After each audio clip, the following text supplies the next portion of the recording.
আজকে তোমাদের সাথে একটা নতুনত্ব রেসিপি শেয়ার করতে চলে এলাম। এঁচোড়ের অনেক রেসিপি তোমাদের সাথে শেয়ার করা হয়েছে, তেমনি এঁচোড় চিংড়িটা তো প্রত্যেক মুহূর্তে সবাই ট্রাই করে থাকে, কিন্তু আজকে তোমাদের সাথে এঁচোড় দিয়ে একটা নতুনত্ব রেসিপি শেয়ার করব।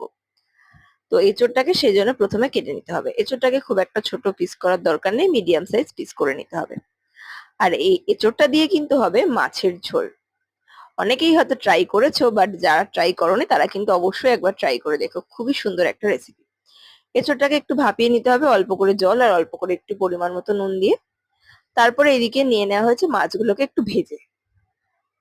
মাছগুলোকে একটু ভেজে নিতে হবে। তারপরে এদিকে দেখো, জিরে ধনে তার সাথে আদা রসুন আর লঙ্কা একটু বেটে নিতে হবে। এই মশলাগুলো এদিকে বেটে নেওয়া হচ্ছে। আর এখানে পরিমাণ মতো নুন দিয়ে একটু আলুগুলোকে ভেজে নিতে হবে। ডুমো ডুমো করে আলুগুলো কাটা হয়েছিল। আর এদিকে মাছ ভাজাটা হয়ে গেছে। আর এদিকে জিরে ফোড়ন দিয়ে তেলের মধ্যে দেওয়া হলো পেঁয়াজ কুচি।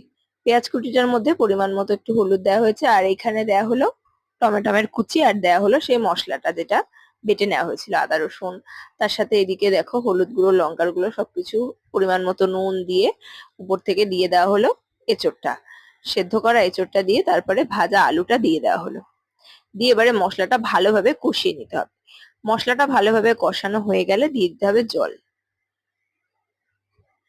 জল দেওয়ার পরে এটা কিছুক্ষণ একটু ফুটিয়ে নিতে হবে। এটা ফুটে উঠলে উপর থেকে মাছগুলো দিয়ে দেওয়া হলো।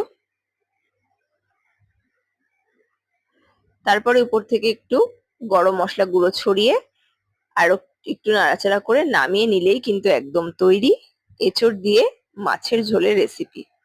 যারা যারা এখনো পর্যন্ত ট্রাই করোনি অবশ্যই ট্রাই করে দেখো, অসাধারণ একটা রেসিপি এঁচোড় দিয়ে মাছের ঝোল।